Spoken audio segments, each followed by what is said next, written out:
দীপ্ত সন্ধ্যার সংবাদে আমন্ত্রণ জানাচ্ছি আমি তারান্নুম জুথি। শুরুতেই জানাবো সংবাদ শিরোনাম। চূড়ান্ত তালিকা প্রকাশ করল ইসি। মোট ভোটার 12,76,95,183 জন। গাজায় আন্তর্জাতিক বাহিনী পাঠানোর অনুমোদন জাতিসংঘের, স্বাগত জানিয়েছেন ট্রাম্প। এশিয়ান কাপ বাছাইয়ের ফিরতি লেগে আজ মুখোমুখি বাংলাদেশ ভারত, ম্যাচ রাত ৮টায়।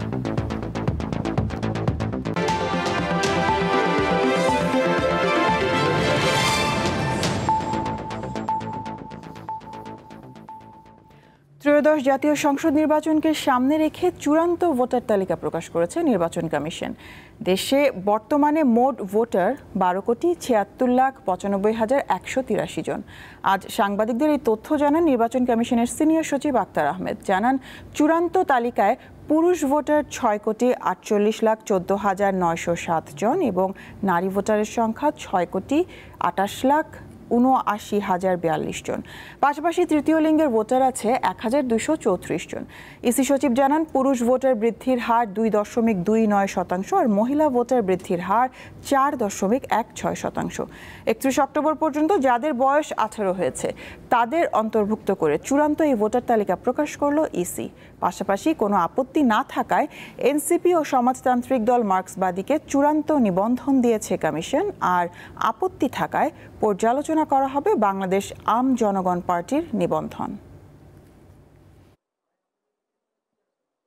তারিখ পরিবর্তনের কারণে দ্যাট ইজ আমরা যে 2রা মার্চ থেকে যে ফাইনাল করেছিলাম তার থেকে আপনার অ্যাজ অন টুডে যেটা করা হয়েছে এইটা হচ্ছে আমাদের বৃদ্ধির হার। পুরুষ ভোটারদের বৃদ্ধির হার হচ্ছে 2.29% আর মহিলা ভোটারদের বৃদ্ধির হার হচ্ছে 4.16%।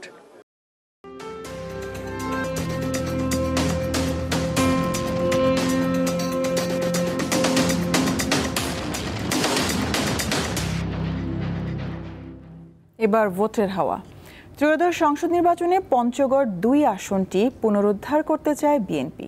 পরিবর্তিত পরিস্থিতিতে নির্বাচনী লক্ষ্য পূরণ করতে চায় জামায়াতে ইসলামী। পাশাপাশি মাঠ চষে বেড়াচ্ছেন এনসিপি, বাংলাদেশ জাসদ ও জাগপা সহ অন্যান্য দলগুলো। বোদা ও দেবীগঞ্জ নিয়ে গঠিত পঞ্চগড় 2 আসন একসময় বিএনপির দুর্গ হিসেবে পরিচিত আসনটি 2008 সালে নবম জাতীয় সংসদ নির্বাচনে আওয়ামী লীগের দখলে চলে যায়। জেলা বিএনপির প্রয়াত সভাপতি মোজাহার হোসেনকে পরাজিত করে নির্বাচিত হন জেলা আওয়ামী লীগের সভাপতি ও সাবেক রেল মন্ত্রী অ্যাডভোকেট নুরুল ইসলাম সুজন। তবে পট পরিবর্তনের পর পাল্টে যায় রাজনীতির দৃশ্যপট। আসন্ন নির্বাচনে বিএনপির পাশাপাশি ভোটের মাঠে ভাগ বসাতে চায় জামায়াত সহ 8 দলীয় জোট আছে এনসিপি, বাংলাদেশ জাসদ, জাগপা সহ অন্যান্য রাজনৈতিক দলের প্রার্থীরাও। ভোটাররা বলছেন, প্রচার প্রচারণা যতই হোক ক্লিন ইমেজের প্রার্থীকেই বেছে নিতে চান তারা। দেশ চালাইতে পারবে তাকে ভোট দিব, কোনো চাঁদাবাজিকে না, কোনো দুর্নীতিকে না।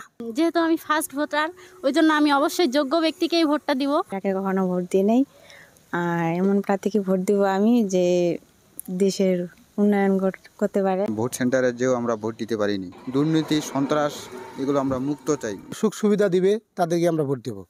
বুঝি না দল আর বুঝি না বেদল।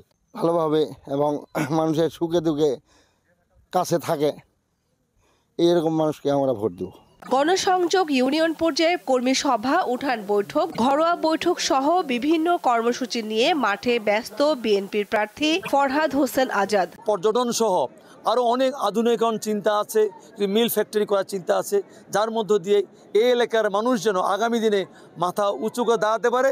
অপরদিকে পরিবর্তিত পরিস্থিতি কাজে লাগিয়ে আসনটি নিজেদের দখলে নিতে পাড়া মহল্লা ভিত্তিক উঠান বৈঠক, গণসংযোগ সহ সভা সমাবেশ করছে জামায়াত। তারা বলছেন, মানুষ এবার পরিবর্তন চায়। যদি আমি নির্বাচিত হই, বিশেষ করে রাস্তাঘাটের অনেক বেহাল দশা রয়েছে, যেগুলো হকদার সেগুলো আগে কাজ করব।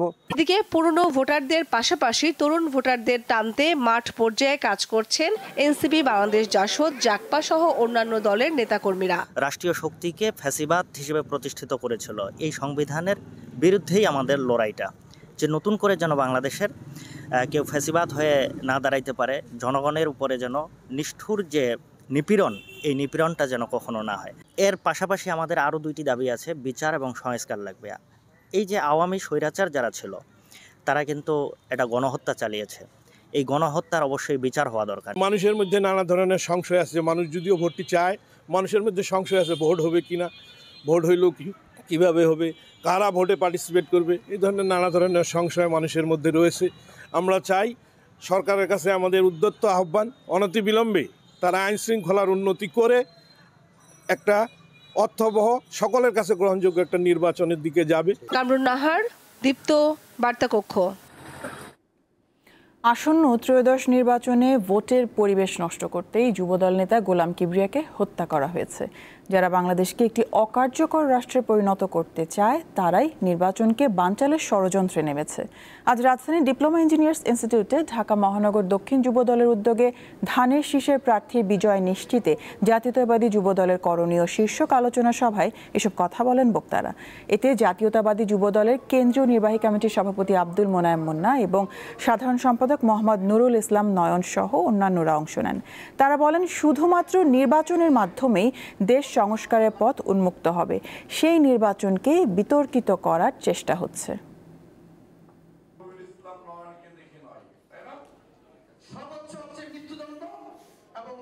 কোনো রকমে টিকে আছে ফেনীর বিলোনিয়া স্থলবন্দর। নেই কর্মযোগ্য, বন্দর জুড়ে শুনশান নীরবতা। প্রতিনিয়ত বেকার হয়ে পড়ছেন শ্রমিকরা। পণ্য রপ্তানি হলেও দীর্ঘদিন ধরে বন্ধ রয়েছে আমদানি কার্যক্রম। বর্তমানে ভারতীয় ভিসা ইস্যুর জটিলতায় কমে গেছে যাত্রী পারাপারও। ফেনীর পরশুরাম উপজেলার সীমান্তে অবস্থিত বিলোনিয়া স্থলবন্দর 2009 সালের 23 ফেব্রুয়ারি বিলোনিয়া শুল্ক স্টেশনকে স্থলবন্দর ঘোষণা করা হয়। বিলোনিয়া বন্দরে যাত্রী আগমন ও বহির্গমন কমেছে আশঙ্কাজনক হারে। বন্ধ হয়ে গেছে আমদানি কার্যক্রম। শুধু রপ্তানি হচ্ছে সিমেন্ট, রশি ও প্যারেক। 2024-25 অর্থ বছরে 86,482 মেট্রিক টন পণ্য রপ্তানি হয়েছে। রাজস্ব আদায় হয়েছে 11,40,000 টাকা। মূলত রপ্তানি হয় সিমেন্ট, এছাড়া মাঝে মধ্যে রশি আর ফেরেক, আর আমদানি নাই বললে চলে। তবে মাঝে মধ্যে মরিচ এবং আদা, বেল এই ধরনের কিছু ফল আসে। আমদানি না থাকায় বন্দরের লোড আনলোড শ্রমিকরা বেকার হয়ে পড়েছে। পরিবার পরিজন নিয়ে মানবেতর জীবনযাপন করছেন তারা। বিলোনিয়া বন্দরে আগে আমরা কাজ কাম করে চলতাম, এখন তো কাজ কাবার একেবারে কোনো কাজ কাম নয়, আমরা বেকার হয়েছি। আমরা খুব কষ্টে জীবনযাপন করতেছি। এখন আমরা বেকার হয়ে গেছি, এখন আমরা কোনো কাজকর্ম নাই। 2009 সালে স্থলবন্দর ঘোষণার পর 2022 সালের 19 ডিসেম্বর এ বন্দরের অপারেশনাল কার্যক্রম শুরু হয়। কামরুন নাহার, দীপ্ত, বার্তাকক্ষ। মাদকদ্রব্য নিয়ন্ত্রণ অধিদপ্তরের অভিযানে অনলাইন ভিত্তিক সীসা ব্যবসার মূল হোতা সহ 2 জনকে গ্রেপ্তার এবং 18 কেজি সীসা জব্দ করা হয়েছে। দুপুরে সংবাদ সম্মেলনে এইসব তথ্য জানিয়েছেন ডিএনসির মহাপরিচালক হাসান মারুফ। গ্রেপ্তারকৃতরা হলো আব্দুল আলিম ওয়াসিফ এবং আশিকুর রহমান সামি। মহাপরিচালক জানান, সামাজিক যোগাযোগ মাধ্যমের গোপন গ্রুপেই চলছিল সীসার বিজ্ঞাপন। এই চক্রের সন্ধান পাওয়ার পরেই ডিএনসির গোয়েন্দারা ক্রেতা সেজে চক্রের মূল হোতা আব্দুল আলিম ওয়াসিফ সহ 2 জনকে গ্রেপ্তার করতে সক্ষম হয়। উদ্ধার করা হয় সাম্প্রতিক সময়ের সর্বোচ্চ পরিমাণের সীসা। গুলশান বনানীতে অভিযান চালানোর কারণেই অনলাইন সীসা ব্যবসা পরিচালনা করে আসছিল চক্রটি। 18 কেজি সীসা সহ 2 জন আসামিকে গ্রেপ্তার করা হয়েছে। এরা অনলাইন ভিত্তিক একটি গ্রুপ ফর্ম করে একটা পেজ ওপেন করে তারা সেই সীসা ব্যবসা করছিল এবং সেইখানে আমরা দীর্ঘদিন ধরে ট্র্যাক করে একটা স্টিং অপারেশনের মতো তাদের সঙ্গে আমরা ডিল করে তাদেরকে ধরতে সক্ষম হয়েছি। এটা বিগত 6 বছরের ভিতরে সবচেয়ে বড় চালান। গাজায় আন্তর্জাতিক বাহিনী পাঠানোর মার্কিন পরিকল্পনা অনুমোদন দিয়েছে জাতিসংঘ। স্থানীয় সময় সোমবার নিরাপত্তা পরিষদে খসড়া প্রস্তাবের পক্ষে ভোট দেয় 13টি দেশ। তবে ভোটদানে বিরত থাকে চীন ও রাশিয়া। প্রস্তাবের মূল বক্তব্যে বলা হয়, সদস্য রাষ্ট্রগুলো গাজা পুনর্গঠন ও অর্থনৈতিক পুনরুদ্ধারের লক্ষ্যে শান্তির প্রক্রিয়ায় অংশ নিতে পারবে। এই ভোটকে স্বাগত জানিয়েছেন যুক্তরাষ্ট্রের প্রেসিডেন্ট ডোনাল্ড ট্রাম্প। নিজের ট্রুথ সোশ্যাল প্ল্যাটফর্মে এক পোস্টে তিনি জানান, শান্তির জন্য গঠিত বোর্ডের সভাপতিত্ব করবেন তিনি। জাতিসংঘের প্রস্তাবকে স্বাগত জানিয়েছে প্যালেস্টাইন অথরিটি, তবে এই প্রস্তাব প্রত্যাখ্যান করেছে হামাস। তারা জানায় এই পরিকল্পনা গাজা উপত্যকার উপর আন্তর্জাতিক অভিভাবকত্ব ব্যবস্থা আরোপ করবে। ফিলিস্তিনিদের জন্য ভবিষ্যৎ রাষ্ট্র গঠনের সম্ভাবনা তৈরি হতে পারে বলে এই প্রস্তাব নিয়ে ইসরায়েলে রয়েছে বিতর্ক। ইসরায়েলে অস্ত্র রপ্তানিতে নিষেধাজ্ঞা প্রত্যাহারের ঘোষণা দিয়েছে জার্মানি। আগামী 24 নভেম্বর থেকে এই সিদ্ধান্ত কার্যকর হলেও জার্মানি জানিয়েছে সবকিছু নির্ভর করবে গাজা যুদ্ধবিরতি কার্যকর থাকার ওপর। ইউরোপীয় দেশটি বলছে গাজায় স্থিতিশীল যুদ্ধবিরতি ও সাম্প্রতিক কূটনৈতিক অগ্রগতি হওয়ায় নিষেধাজ্ঞা প্রত্যাহার করা হয়েছে।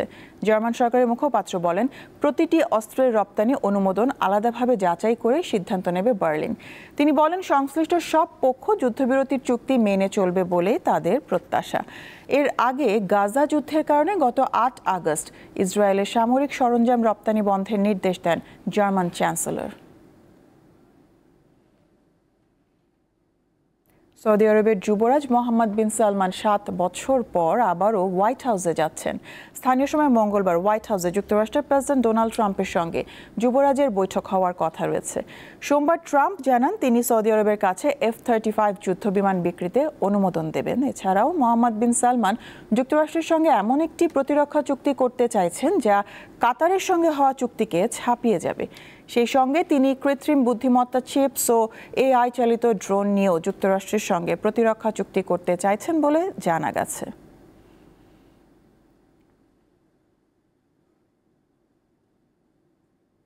খেলার খবর, AFC এশিয়ান কাপ বাছাইয়ের ফিরতি লেগে আজ বাংলাদেশের মুখোমুখি হবে ভারত। প্রথম ম্যাচ গোলশূন্য ড্র হয়। এবার ঘরের মাঠে প্রতিপক্ষকে হারাতে মরিয়া জামাল, হামজা, সৌমিত্রা। ঢাকা স্টেডিয়ামে খেলা শুরু হবে রাত 8টায়। বাংলাদেশ ভারত ম্যাচ মানেই বাড়তি উন্মাদনা। সেটা ক্রিকেটে, ফুটবল কিংবা অন্য যে কোনো ইভেন্টেই হোক না কেন, সমর্থকদের মাঝে লড়াই হাড্ডাহাড্ডি হলেও মাঠের লড়াইয়ে সবসময় ভারতই এগিয়ে।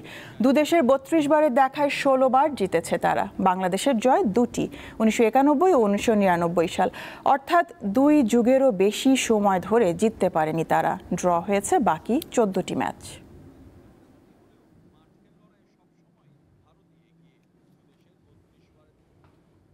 বাংলাদেশ ভারত ম্যাচকে ঘিরে রাজধানীর জাতীয় স্টেডিয়ামে চলছে দর্শকদের উন্মাদনা। সেখানে আছেন সহকর্মী মোহাম্মদ হাসিব, সরাসরি তার কাছে যাব। হাসিব, ম্যাচ রাত 8টায় শুরু। বাংলাদেশ ভারত ম্যাচকে ঘিরে দর্শকদের মাঝে উন্মাদনা কেমন দেখছেন আমাদের জানাবেন। যদি উন্মাদনাটা আসলে একেবারে নতুন কিছু না, এজন্যই বলছি যে Hong Kong Bangladesh, Singapore Bangladesh match আমরা দেখেছি, নেপাল বাংলাদেশ ম্যাচ আমরা দেখেছি, ভুটান বাংলাদেশ ম্যাচ আমরা দেখেছি। দর্শকদের উপস্থিতি পুরো স্টেডিয়াম জুড়ে থাকে এবং 36,000 স্টেডিয়াম ধারণ ক্ষমতা পুরোটাই প্যাক হয়ে যায়। যুব ক্রীড়া উপদেষ্টা কিছুক্ষণ পরে স্টেডিয়ামে আসবেন খেলা দেখতে। এজন্য আসলে একটু নিরাপত্তা একটু বেশি আমার ঠিক চারপাশ জুড়ে। এবং দুই দলের খেলোয়াড়রা মাঠে ঢুকে পড়েছেন। এইবারের খেলা দর্শকদের ঢোকার যে ব্যবস্থাটা, যেটা এর আগের বারে আমরা প্রায় বলতাম যে একেবারে বাজে ব্যবস্থা, একটা অব্যবস্থাপনা বাফুফের, ঠিক মতো কোনো কিছু নাই। এবার আসলে অনেকটাই শৃঙ্খল, একেবারেই শৃঙ্খল, অনেকটা বললে ভুল হবে, একদম শতভাগ শৃঙ্খল। চান্ডামার গেটটা দিয়ে যেদিক দিয়ে সাধারণত দর্শকরা ঢুকে পাশে বাইতুল মোকাররম মসজিদ, সেই গেটটা টোটালি ব্লক করে দিয়ে বাফুফে যে সুন্দরভাবে দর্শকদের মাঠে ঢোকার ব্যবস্থা করে দিয়েছে, সেটা আসলে বলতে হবে যে তারা এবার অবশ্যই একটা ধন্যবাদ পাওয়ার যোগ্য। এবং দর্শকরাও খুব শৃঙ্খলভাবে ঢুকছেন। টিকিট ছাড়া 6 মিনিটের মাথায় পুরো টিকিট সেল হয়ে গিয়েছে এবং দর্শকরাও টিকিট হাতে ঢুকছেন। নিরাপত্তাও করা করে আর্মি সকাল থেকেই দায়িত্ব পালন করছে, টহল দিচ্ছে। ম্যাচ শেষ সময় যত আগাচ্ছে তাদের টহলের পরিমাণ বাড়ছে। পাশাপাশি অন্যান্য আইনশৃঙ্খলা বাহিনী তো আছেই, তারা তাদের টহলের কাজটা নিয়মিত করছে এবং একেবারে নিরাপত্তা রয়েছে। নিরাপত্তা বলয় বা চাদর যদি বলি আমি, একেবারে ভুল হবে না, পুরো স্টেডিয়াম জুড়ে রয়েছে এবং সেটি আসলে আমরা দেখছি। এবং একটা বিষয় যে নিরাপত্তা জায়গাটা থেকে যেটা সবসময় থাকে যে এই স্টেডিয়ামে আশপাশে যেমন থাকে যে পুরো স্টেডিয়ামের দোকানপাটগুলো বন্ধ রয়েছে এবং দর্শকরাও কিন্তু আসলে কোনো অসুবিধা ছাড়াই মাঠে ঢুকতে পারছেন। এবং আর কিছুক্ষণ পরে মানে প্রায় 1 ঘন্টা সময় হাতে রয়েছে ম্যাচ শুরু হওয়ার আগে। এবং যেমনটা আমরা জানতে পেরেছি বা বলেছি যে মাননীয় ক্রীড়া উপদেষ্টা কিছুক্ষণ পরেই মাঠে আসবেন। বিসিবি প্রধানও মাঠে আসার কথা রয়েছে। যদি একটা তথ্য আমরা জেনেছিলাম যে বিসিবি পরিচালক আসিফ আকবর তিনি আসতে চেয়েছিলেন, কিন্তু একটু আগে শুনেছি যে ওনার আসলে জ্বর এসেছে, যার ফলে জ্বর আসে উনি আসলে মাঠে আসতে চাচ্ছে না বা মাঠে আসতে পারছেন না। কিন্তু সেটা আসলে সত্য মিথ্যা বিষয়টা পরে বিষয়, কিন্তু তার আগ পর্যন্ত আসলে বিসিবি প্রধান এবং বাফুফে প্রধানও কিছুক্ষণ আগে মাঠে ঢুকে পড়েছেন, যার ফলে আসলে ম্যাচে ঘিরে প্রধান অতিথি শুধু ক্রীড়া উপদেষ্টা ছাড়া বাকি সবাই চলে এসেছেন। 8টা থেকে ম্যাচ শুরু হবে। নিরাপত্তা জায়গাটা আসলে শতভাগ অ্যারেঞ্জ রয়েছে এই ঢাকা স্টেডিয়াম ঘিরে। যুথি, বাংলাদেশ দলের জন্য আমাদের শুভকামনা থাকলো। ধন্যবাদ হাসিফ আমাদের সাথে যুক্ত হওয়ার জন্য। এই সাথে শেষ করবো এখনকার দীপ্ত সংবাদ শিরোনামগুলো জানাবো আরো একবার। চূড়ান্ত তালিকা প্রকাশ করলো ইসি। মোট ভোটার 12,76,95,183 জন। গাজায় আন্তর্জাতিক বাহিনী পাঠানোর অনুমোদন জাতিসংঘে স্বাগত জানিয়েছেন ট্রাম্প। এশিয়ান কাপ বাছাইয়ের ফিরতি লেগে আজ মুখোমুখি বাংলাদেশ ভারত, ম্যাচ রাত 8টায়।